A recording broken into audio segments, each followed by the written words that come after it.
Picture this. A curve in the road. A change in plans. Well, what do you say? With the all-new Audi Q3, the answer's always yes. Yes to adventure. Yes to escape. Yes to performance. Yes to comfort. Yes to right now. Because saying yes without hesitation, that's real luxury. The all-new Audi Q3, made for the yes life. Hey, it's Justin Womack here with Marketing Geeks Podcast, and I just want to give you a fair warning that this episode is a Geek bonus episode where we're just going to be talking about the movie Terminator Dark Fate and going into a both unspoiled and spoiler review of the movie. So if you're looking for more marketing news, stay tuned because we'll be dropping a brand new episode with your marketing fix for the week in the next day or two. So stay tuned for that, but enjoy this bonus episode of Marketing Geeks.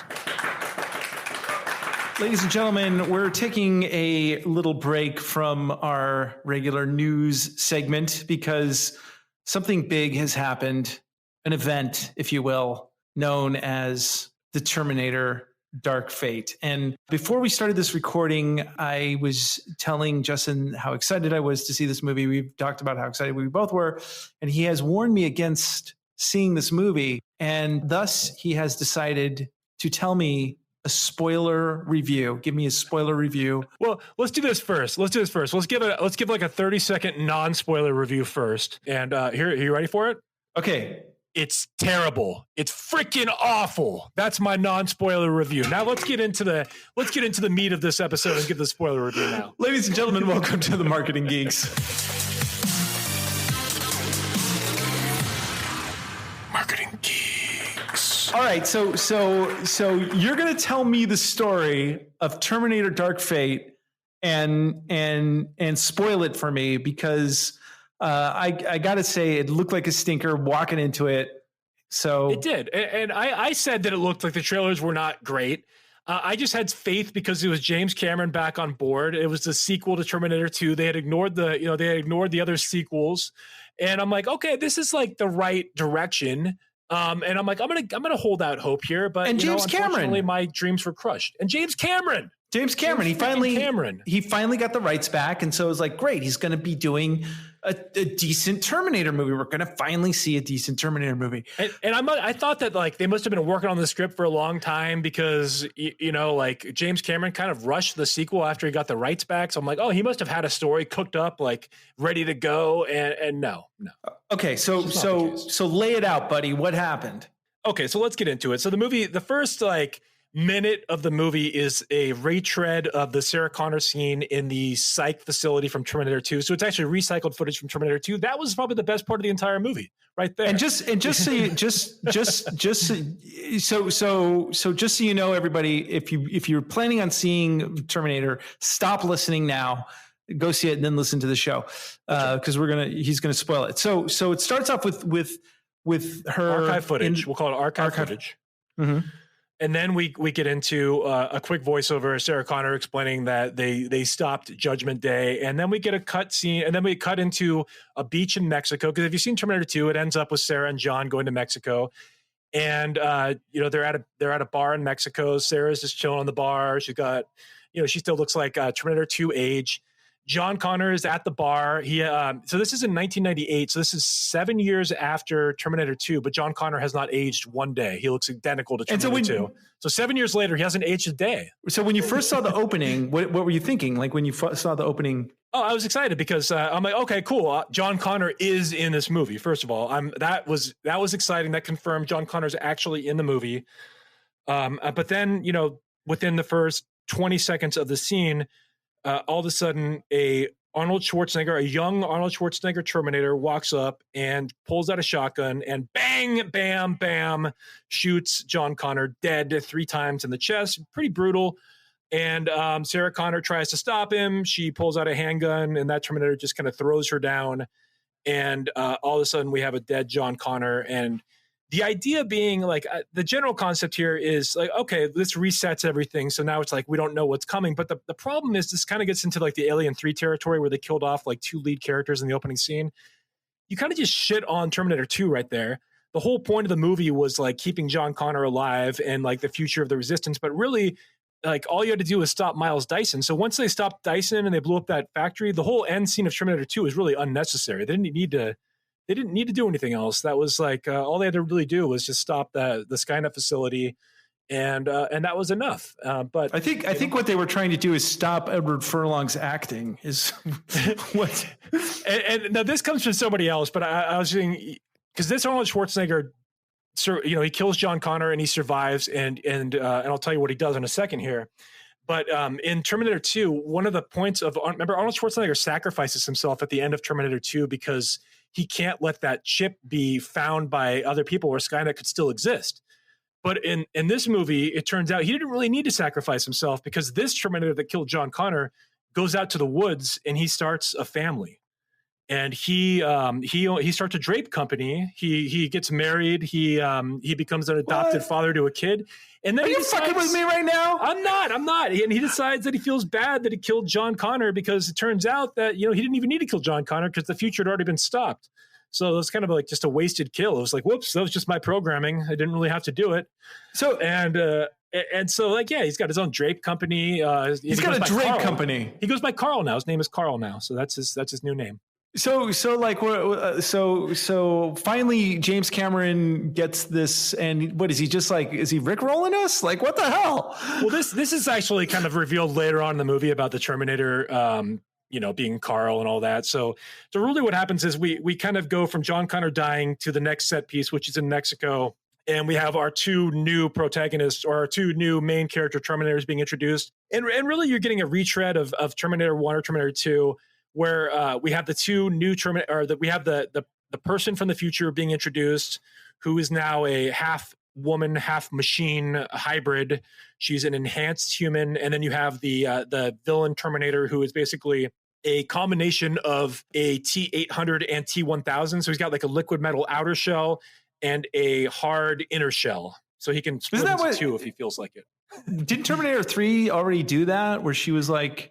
Pretty much. She had Terminator 3 weapons. Pretty much did a lot of this. Like a lot of these ideas are retreads from other sequels, the ones that were supposedly taken out of the canon. Oh man. So now he's a Terminator married with a kid, and he's named Carl. Yeah. Right. And so did they get into the relationship? How did he meet this woman? And like, why does she like a guy who's like emotionally unavailable? Well, let me come back. Let's go through the movie real quick, and I'll come back to that because that's important stuff. We do have to cover this. But so after we have the two new Terminator, or the future people both coming back in time now, we find out that the human hybrid is here to save a woman named Dani Ramos from this Terminator who's there to kill her. And we have a bunch of battle scenes. And then, if you've seen the trailer, you've seen that Sarah Connor shows up on the freeway and pulls out the bazooka and then all of a sudden interjects herself into this, normal Terminator story. Well, it turns out Sarah Connor's been receiving text messages anonymously, and they come to her with coordinates that say for John. And so we're later explained that this is Arnold Schwarzenegger's Terminator that feels bad about killing John Connor. So he's been texting her coordinates of new Terminators because he can sense the time, disruption of time when new people are sent through time. So he sends her coordinates.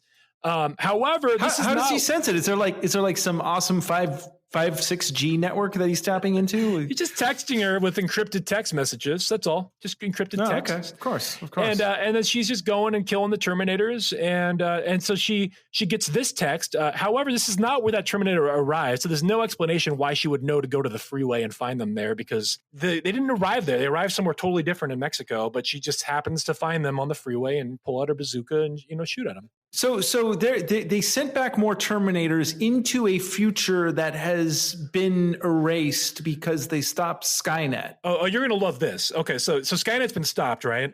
So instead, we find out the new future that happens. So this is the new future. You ready for the new future? Very ready. Different. I'm ready. Instead of Skynet, humans create a artificial intelligence called Legion. So it's not Skynet; they create Legion. Now Legion decides that they end up launching the nukes and creating a whole like Armageddon situation, very different than Skynet, because Skynet was called Skynet, not Legion. And apparently Legion then creates a robot army And they use the exact same names as Skynet. So they call them Terminators. They call them HK, Hunter Killer. Those like what a coincidence. It's a coincidence. Yeah, they call them the same thing, but it's not the same because it's Legion. And it turns out that that Dani Ramos, so the whole point of the movie is they're like, oh, she's the new Sarah Connor. She's going to give birth to the leader of the resistance. And you find this out kind of in the movie. Spoiler alert, later on in the movie, you learn that no, she's not Sarah Connor. She's the new John Connor. She's the new leader of the resistance. And so you learn this. It's a big reveal later in the movie that you learn that she's the future of the resistance, and she's like 5'1".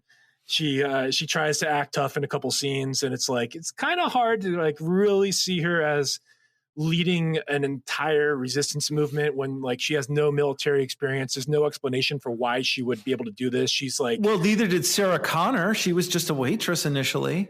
That's true. Yeah. So, you know, Terminator action will change you. So Carl. Well, okay, so we know about those text messages. They were encrypted. Well, the future half human hybrid can unencrypt text messages because she's from the future. So they find the coordinates of where they're coming from. So they go out to Texas. They have to cross the border. They have a border patrol scene, all that wonderful stuff. And they get into Texas finally after they get through all the the border patrol scene. Now, was that like a political statement that they had to shove in there for a second? I think so. I mean, because it's like ice, and they show like the cages, and the Terminator comes in there. So a little bit of a political statement thrown in there. But they don't go like full overt with it, but it's, you know, essentially, I would say that it definitely played into it a little bit. But we find out, so they go to the woods in Texas after they get through all these action sequences, and we find out that Carl's there. He feels bad that he killed John. He started that family, and so his wife doesn't know because they have a non-sexual relationship. So she's never discovered that he's an 800-pound machine because, you know, they keep it platonic. So. Making sense? Is that clear now? So do they have like any kind of chemistry, or is it just like what's her deal? Well, he helps raise her kid. So like, you know, he provides to the family. He's given money and stuff like that. So he's her deal is like, you know what? Well, he's providing for the family. He's helping with he's helping raise the child. He could stick around. What happened to the famous line Michael Bain said? He doesn't feel pain. He doesn't feel remorse. Like what happened there? What happened is that once the Terminator completes his mission, then he can go start a family and feel bad about it, and then he can just go start a drape company and things like that. Start a drape company. Michael Biehn didn't realize that Terminators, after they're done with their programming, will just integrate. They'll just integrate perfectly into society, and he didn't realize that. So. That's all. And here's the thing, man. If like what I don't understand is if a Terminator has the ability to sense when other Terminators are coming and kind of still have, you know, his computer power and all that stuff, how come he just doesn't start Bitcoin mining? Like, wouldn't that make more sense? That's it. I mean, he could probably make more money than through a drape company. I mean, you'd think like somebody that is like indestructible could find a better use of his talents than a drape company. Right, because in the original Terminator, you know, there was actually moments when he would you'd see the selective sort of AI system like choosing the best answers. Like choosing like what to say. Yeah. So what, he just was like sitting there one day is like, what am I going to do now? Drape company. I mean, what? That's exactly right. Man. So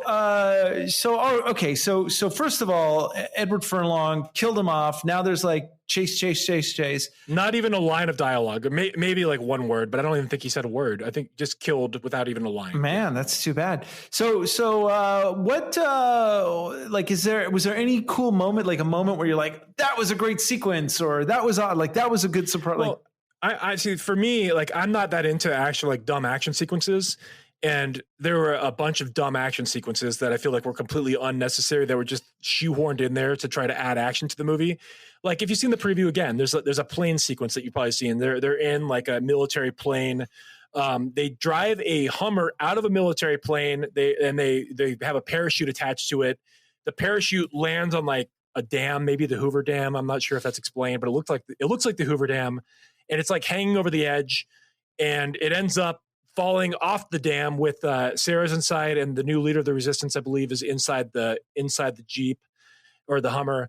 and it goes underwater, and they're underwater now in the Hoover Dam area, and they're still battling the Terminators, and it's just completely and utterly ridiculous. And like, I would have preferred like a low budget, more like psychological type of movie that goes more into like, okay, like I was actually hoping that they would go more into like modern AI, but there's like nothing involving modern AI. Like, I wanted to hear like how like Google would have like integrated with the storyline, or like how like we're moving toward like real AI or something like that. But they completely ignored all of that. Man. So a bunch of horrible action.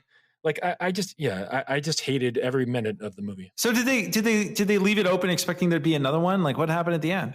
Yeah, so I guess this is where you get into like time loops, because I always said that like Dani Ramos doesn't seem like she would be the leader of the resistance. So it ends with Sarah Connor surviving this movie and kind of getting ready to train her to be the resistance leader. So I guess like, had she never gone through time and all this, that there would never been training for this. So it kind of gets into a new time loop. I'm assuming that that's where they were going to go with the trilogy. And also Grace, who is the human hybrid, ends up sacrificing herself to kill this final Terminator villain by pulling out her power source and shoving it down the villain's throat, which apparently, I didn't realize this, but apparently this is the exact ending of Terminator 3. I had forgotten. But in Terminator 3, Arnold Schwarzenegger pulls out his power source, shoves it down the villain's throat, and kills that Terminator in that movie. It's the exact same ending. I had forgotten, but I had been reminded by other people that didn't forget. Man. So it's a stinker, man. It's bad. And the other scene in the ending is so Grace sacrificed herself to that human, and they drive up and they look at Grace as a young girl at a school, and they see that she's alive as a young girl.